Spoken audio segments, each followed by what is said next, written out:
ఎవడు కోపాన్ని తెచ్చిపెట్టుకున్నంత మాత్రం చేత కస్య బిభ్యతి దేవాస్య దేవతలందరూ కూడా భయపడిపోతారో అటువంటి వాడు రాముడు.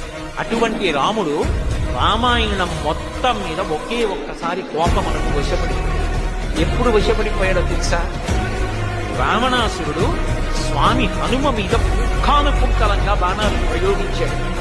రాముడు యుద్ధం చేస్తూ ఒక స్థితిలో ఇలా కిందకి చూస్తే తాను అధిరోహించిన హనుమ శరీరం ఉంచిన మోదుగు చెట్టులా కొట్టాడు. ఎత్తురు ఏరుగా మారుతోంది. హనుమ అంత బాధని ఓర్చుకుంటున్నది చూడగానే రాముడు ఆ రోజున మాత్రం కోపానికి వశపడిపోయాడు. ఆ రోజున రాముడు కాడు, రాముడు రుద్రుడైపోయాడు. అంత క్రోధాన్ని పొందాడు. అంటే రాముడికి కూడా అంత కోపం వచ్చేటట్టు చెయ్యగలిగినంత సేవా ధురీయుడెవరు అంటే స్వామి ఒక్క